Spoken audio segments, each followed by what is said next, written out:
welcome to More to the Story with Molly White. And I am your host, Molly White, and I'm glad to be with you again today. We are going to be continuing our conversation on, how abortion hurts women and then how God can use our testimonies. And so we have a great guest with us again today, and we will introduce her in just a few minutes. But before that, I want to bring on, well, let me say a shout out to Dr. Steve Hotze, who's our sponsor for the show. He's with Hotze Health and Wellness Center, and let me tell you, I've been going to see him for many years. He's an awesome doctor who likes to keep us healthy, and so we want to give a shout out to him and thank him for his sponsorship. But now I want to bring in my co-host, Mary Browning. Hello, Hello, Mary. hello. Thank you, Molly, for always have such a sweet introduction, and I'm glad to be on the show with you Oh, today, and I look forward to today's session. We me do too. want, as always, though, Molly, I know you want me to mention, and I will mention that this topic is sensitive for little ears. We will be talking about abortion, and you may want to get to where you can hear this without your children hearing.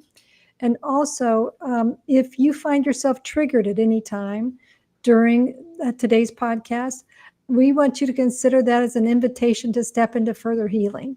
We'll have resources for you during the podcast, but we do want to say you can call the H3 helpline and they can help you, they can talk to you, and they can refer you to resources, or you can look at operationoutcry.org, and there are resources for abortion recovery there as well. Thank you, Amen. Molly. Thank you, Mary.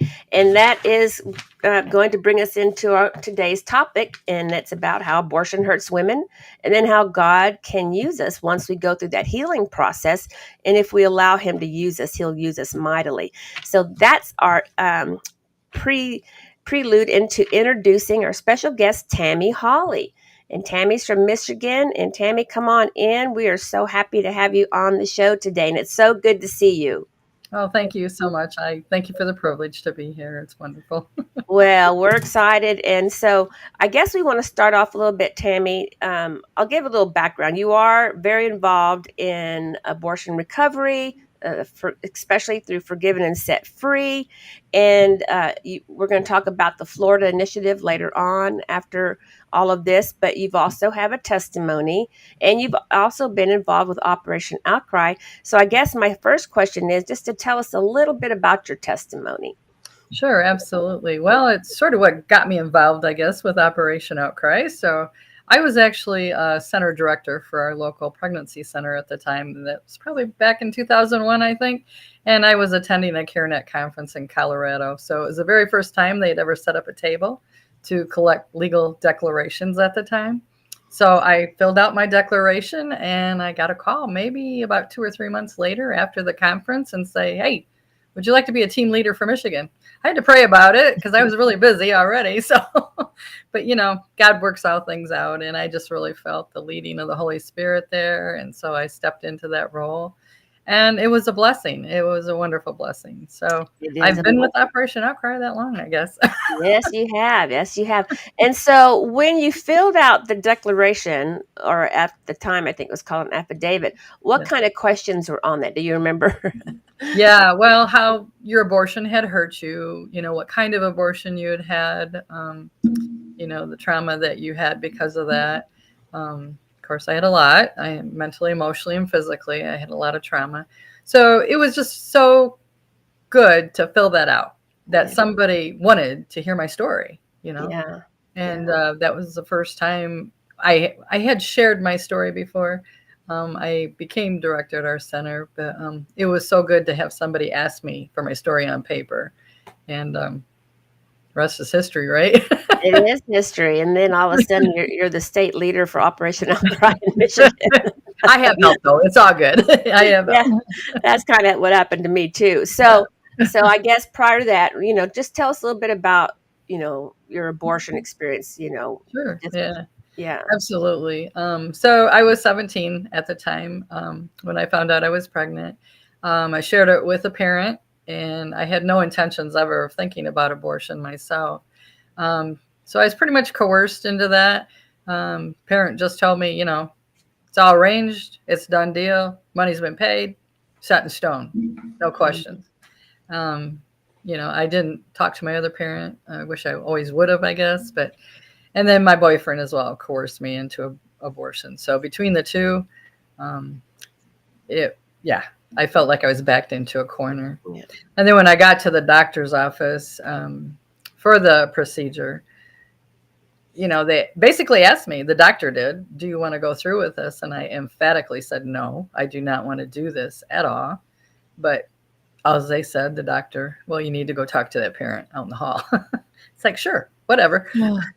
Yeah. So that didn't really do any good because, I was already being coerced at that point. So, I just felt I had no other options.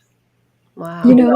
Even though I ultimately did, but, Tammy, we have talked to a number of people who have a similar story in the sense that they were pressured. Really, somebody else made the decision for them. Yeah. I think that's good for our listeners to hear because we hear a lot about this being the woman's choice, but a lot of times it really hasn't been her choice. Correct. So I just thank you for telling your story and being willing to step forward for so long.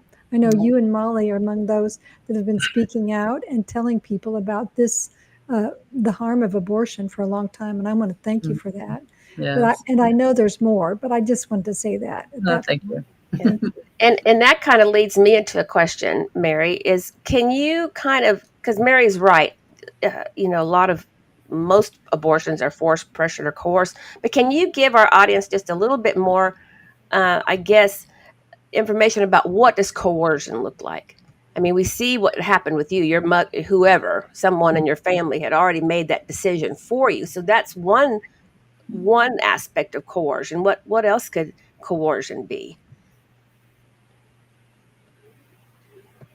I'm sorry, talking to Mary or me? Yeah, to you, Tammy. Yeah. Oh, I'm sorry. Okay. Well, I mean, coercion, you can see it in many forms. I mean, in Florida in the winter when I'm down there, I do sidewalk advocacy. So, you see girls being brought in and practically drug in sometimes, And that's kind of force. Yeah, that's totally. And, you've got the parents, you've got who can coerce you, you've got the boyfriends that can coerce you. Some say they're going to end that relationship if you don't have that abortion. Parents might say they're going to cut you off financially if you don't have that abortion. There's certainly a lot of different circumstances that people are coerced into. Some very severe, some not so severe, but it's all coercion either way. So. Yeah, and it's doing something that you really don't want to do. Right. Yeah, correct. But you don't feel like you have any other choices. And it also puts pressure on you, correct? Yeah.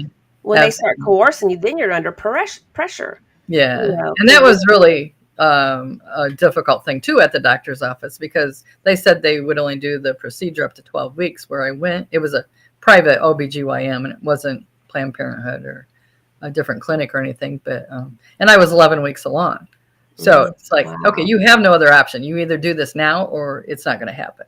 Oh, yeah. So there's more pressure. So it was pressure from family, pressure from boyfriend, pressure from the, abortion doctor, the doctor. So, yeah, that's all very common, I should say.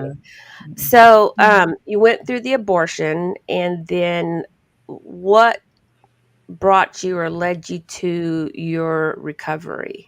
How'd that impact you afterwards? And then so what happened with me was a very unusual circumstance, and I don't know how many people have had this happen to them, but the OBGYN, the private OBGYN I went to for the abortion, actually delivered my first son a few years later. And as I was laying on that delivery table, I just said to myself, I should have been here before. And this guy killed my first child. And now he's delivering my first live son. Oh my gosh. It hit me like a ton of bricks. And for the next 6 months of my life, I went into severe, deep depression. I had a baby now. I treated him horribly. Even as an infant, I would let him cry on my floor. I'd cover him with a blanket because I didn't feel I deserved him in any way, shape, or form. And so, I sort of became, I guess, abusive at that point, even to my oldest son there. So, but that's what really broke started my recovery journey, I guess I should say. And I was at a point of suicide, really. And it wasn't until I met Jesus at a church altar that my recovery really started. Amen. Yeah. And then a few years later, when I got involved in the pregnancy center ministry, and the Lord really spoke to me saying, "This will be your ministry." Mm. And that's when my journey really, really began. Amen. Yeah. And that's when you continue to go through healing too. Mhm. So, Yeah. did you go through Forgiven and Set Free? I did. Yeah. Our center was very brand new when I first started, way back in the day. Well, actually, 40 years ago, believe it or not. Our center is 40 years old. And yeah, they started a post abortion recovery group about 2 years after they opened their doors. So I went through that very first group. Absolutely amazed. I couldn't believe it. Oh my goodness. I just, you get through the process of that grief cycle, and I see it because of the women that I certainly help through their journey. But once you get that past that stage of anger and you get into forgiveness, and then you can walk in the freedom and this, okay, and guess what? Joy actually comes back. It doesn't come back that fast, maybe, but to see what God has done in my life and the joy He's restored and the promises that He said He would restore all the years that the locusts had eaten. Oh my goodness, what an amazing thing our God does for us. It's just absolutely amazing. But the joy unspeakable and full of glory. That's the Amen. awesome. It's such freedom, and it's hard to explain, isn't it? It Because is. It really is. you But you really have don't to know. accept that. Yeah, Some and women don't want to accept that right away. So yeah, they yeah. they want to walk in that self punishment. I Yeah. think Right. And and I did that for a few years until I finally got a Yes. hold of it. And yeah, Mhm. what am I doing? I mean, Yeah, yeah, I have to say now we can see the joy on your face, Tammy. So I'm really thankful that yeah. you did go through Forgiven and Set Free. I'm thankful that the Lord chased you down, so to speak. You Oh found yeah, me at the totally. altar. Yes. And then you went through Forgiven and Set Free. Yeah. You have also, so you actually lead people. Do you lead people in the Forgiven and Set Free now? I do. Yeah, I've been doing that for, well, I don't know, however many years, since 1988 anyways. So, yeah, it was about 2 years after I think I went through my first group that I began to help women go down that road as well and start their journey. So, but it's just an amazing journey to see them start to just finish that forgiven and set free in a few short weeks, and how they've so greatly improved, most of them.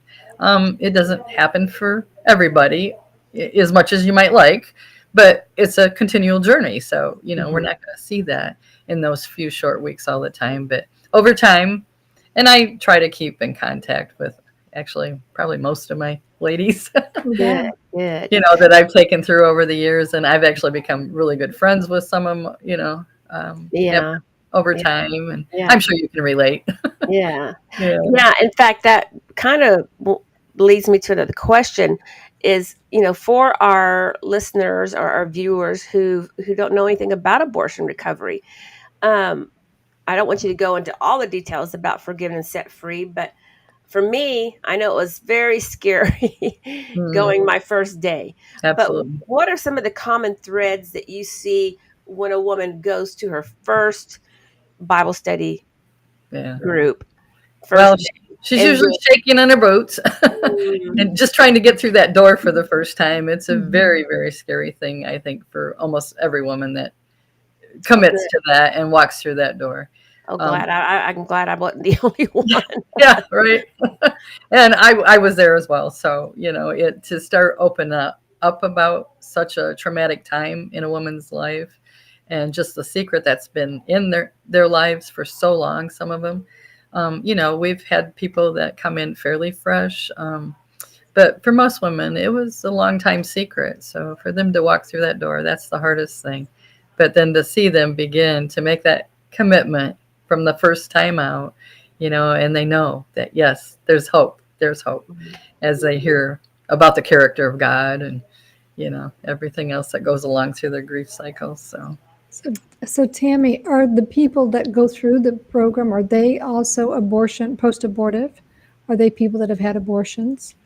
yes. Sometimes I'll have a co-facilitator that maybe hasn't had an abortion, and that woman is certainly very compassionate and can relate with some compassion, obviously. But For the most part, even my co-facilitators, they've had abortions, and they know how it feels. They can share their stories and piggyback on each other. You know, do that tailgating on each other. And it's like, wow, somebody actually feels the same way I do. You know, Yeah. somebody actually experienced the same thing I did. Wow. You know. Yeah. You know. There's a lot of bonding in those Yeah. groups because There of is. those common experiences and Yeah. feelings. And Yeah. but I think, Mary, were you asking, like, let's say if a parent has remorse about Mm. coercing or forcing a daughter to have an abortion, have you had any clients like that come through forgiven and set free? Mm. I really haven't personally, to be honest with you. It's just truly the woman who's experienced the abortion herself. Hmm. Um, some of us, like me, who was coerced by a parent, I had to deal with that, and my parent had to deal with that and come to true repentance and forgiveness as well, which was a wonderful thing. But Yeah. sometimes that doesn't happen all the time either. But I've never had anybody outside of the realm of the post-abortive women in my groups, at least.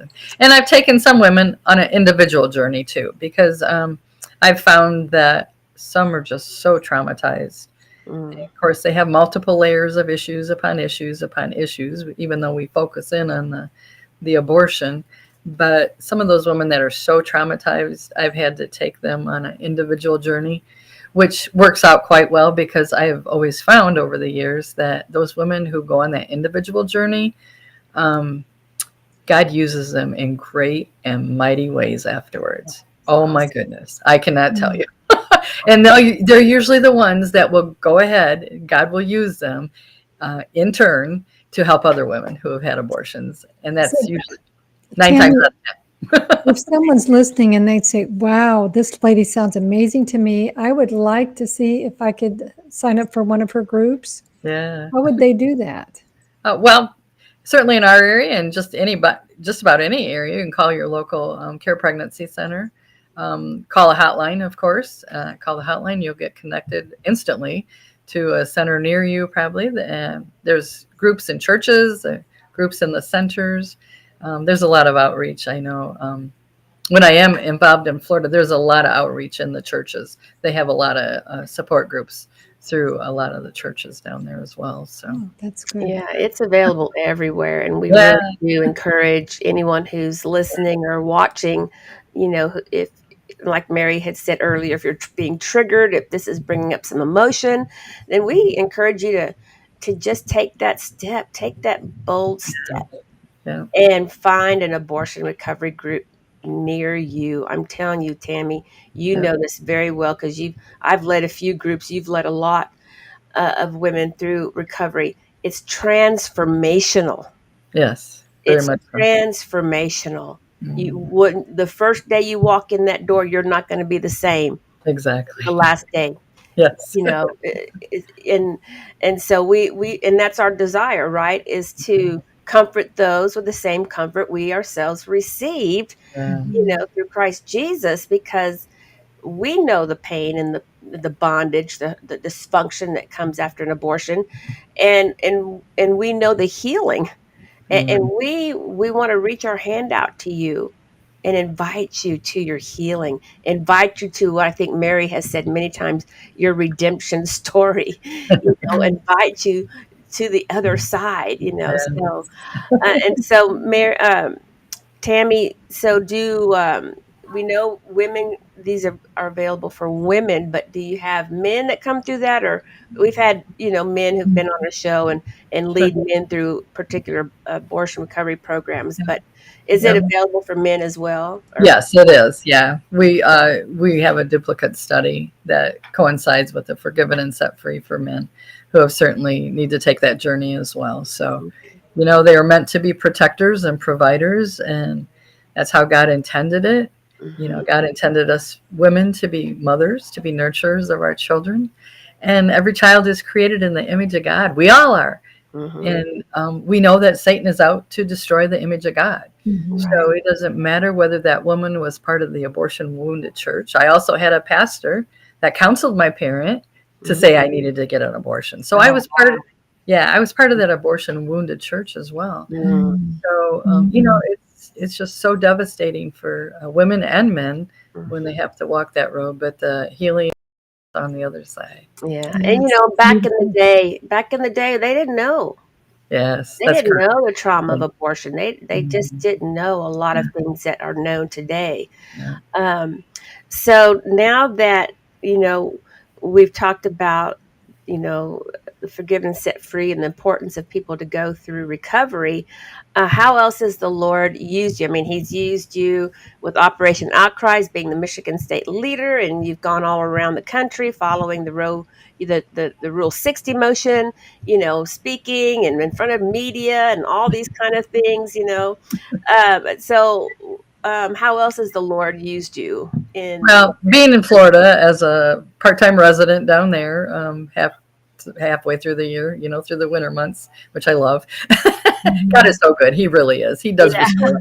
He does restore all things, and I love it. Mhm. But anyways, I am a sidewalk advocate down there, and I do help with a CareNet center down there. So I'm just so thankful that wherever I'm at, God can use me. He can use my story.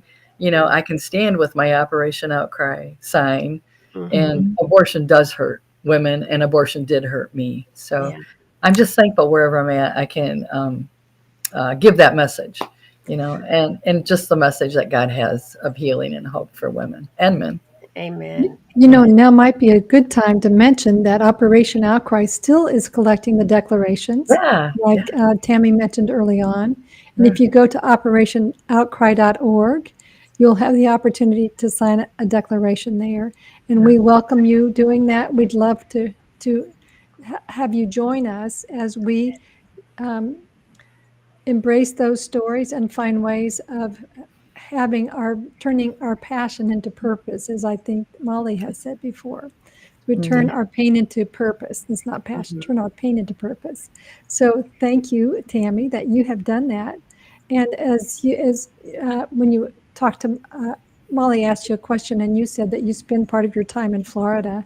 Are you Yes, familiar with the Florida initiative petition that is now yes, going to be on the ballot? absolutely. Yes, absolutely. What would you Yeah, tell and us? I hope it doesn't pass. I hope everybody votes no. Unfortunately, we know that there's going to be a lot of people who vote yes just because of the deception of the language. But thank God now, which I found out, obviously, I think most people probably did this week, that they're putting a worded warning, 150 word warning into the ballots. So Wonderful, that's sort of cool. That's like an awesome God thing, I think. And wonderful.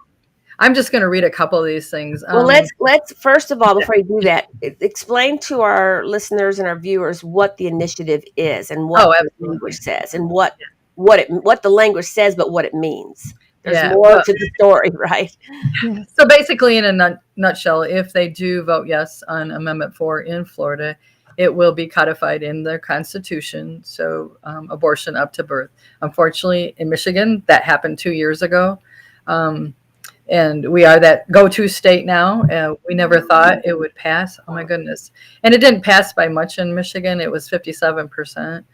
But the pro-aborts, they got the money, they got whatever. But anyways, so it literally in Michigan it wiped out all our pro-life laws. Every legislation, everything is gone, and they're currently the only thing that's left is the parental consent, and they're working on that right now.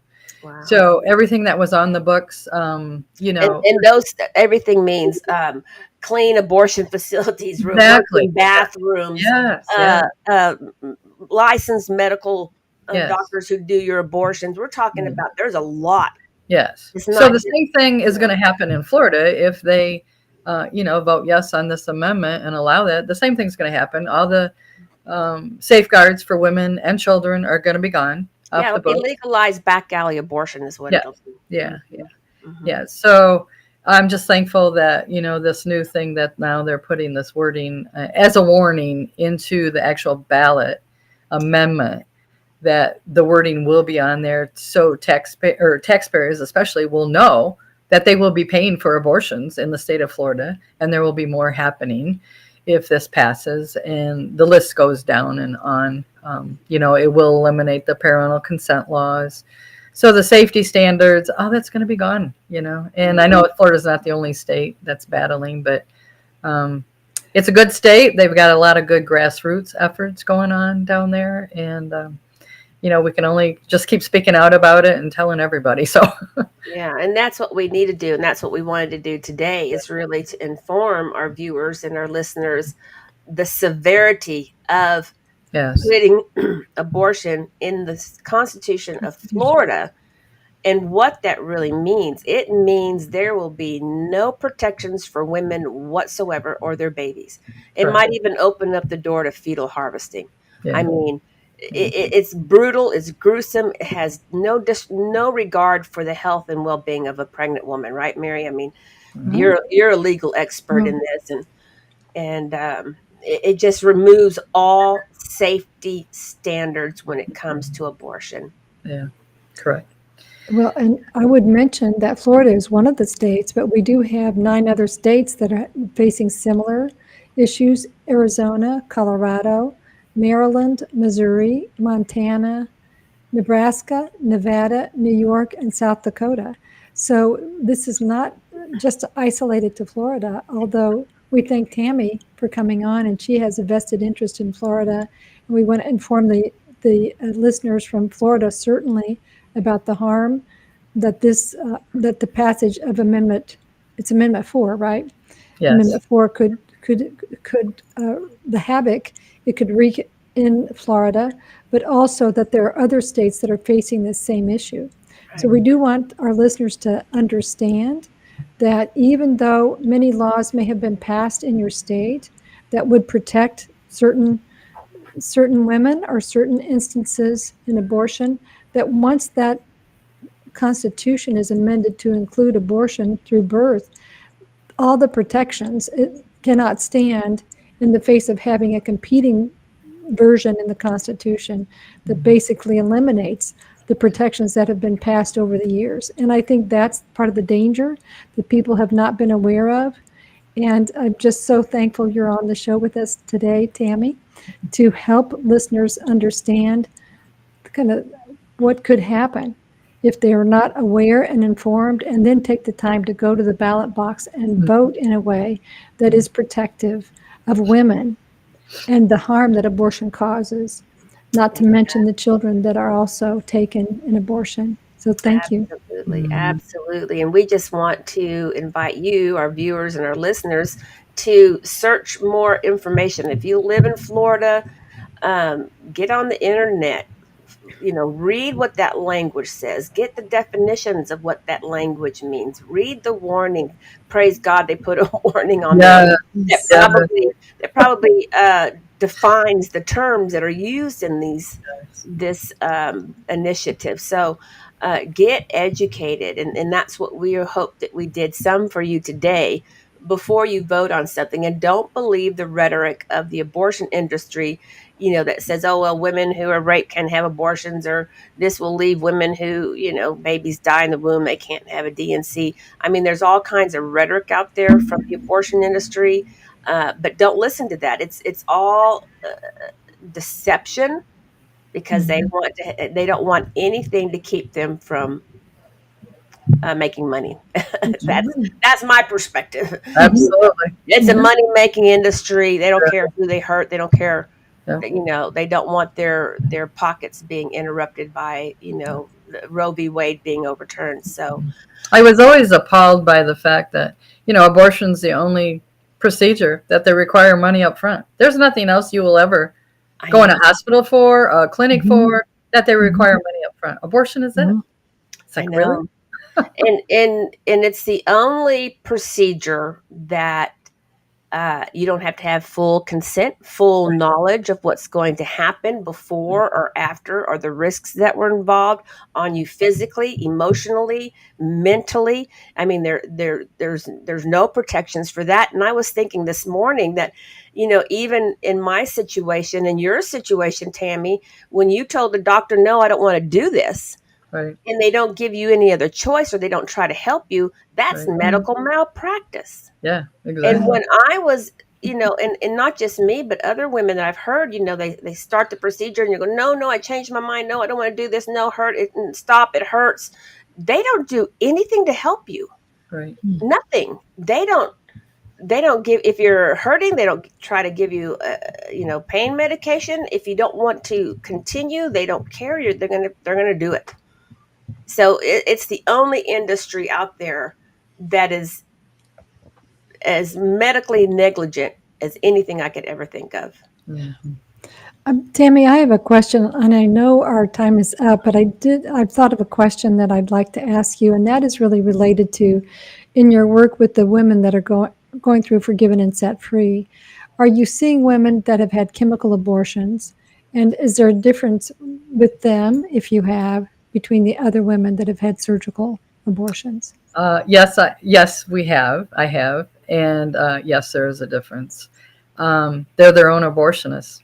They have nobody else they can really blame, no matter who might have talked to them or who might have suggested doing an abortion. You know, Mhm. once they take that pill, they're their own abortionist. I have one lady, I think it was a year ago actually. She had already had two children. She had a chemical abortion, her third pregnancy. She can't even buy brown paper lunch sacks because they gave her pills in a brown paper lunch sack. Mhm. And she was in severe depression. I mean, she was Mhm. clinically treated as well. Mhm. She did make some wonderful strides through the course of our journey. Um, Mhm. and then you have other women who have taken the abortion pill and it didn't work.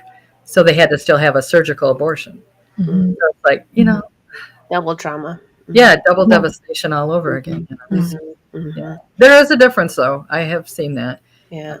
As And they're I think one of the major differences is that you see your baby when the baby passes. yes, correct. Hmm. Yeah. Yeah, And it's at your home or dormitory or even a Walmart bathroom yeah, that yeah. all of a sudden this you go into labor and you expel your baby, pass your baby, Yeah. and it is very traumatizing. Or And we you have a teenager who's gotten the pills. She's expelling her child. Her mother's in the next room, doesn't even know what's going on. Doesn't even know. Yeah. Yeah. Ah. Mhm. that's something that we really want to educate our viewers on as well, is don't take the pill that kills, Yeah. and Mhm. to Mhm. educate everyone else, because it's now the leading cause of abortions in the Mhm. United States is a chemical abortion. So And don't believe the lie. It's just like a Tylenol. It is not like a Yeah, Tylenol. It's it's no, not. oh my. no, We No. hear that all the time, yeah, especially on the sidewalks. Oh yeah, it's just like a Tylenol. It's no big just deal. like a Tylenol. Well, no, if it's going to expel your Mm, baby, it's it's not a not like a Tylenol. Tylenol. Mhm. Yeah, Mhm. Tylenol relieves pain. Yeah. Yeah. you know. Well, we would love to keep going, but we're out of time now. Tammy, thank you so much, not only Yes, for being on thank our you. program, Well, thank for you, ladies. I stories, appreciate you both. but thank you for what you do for hurting women, leading them through abortion recovery and seeing that transformation in their lives. And so we thank you for your compassion and your courage and your friendship. Yeah, So Yes. absolutely. Thank you. all right. Well, Thank you, thank you Tammy. all for tuning in to More to the Story with Molly White. We hope you would join us again next week. Have a blessed day. God Bye. bless.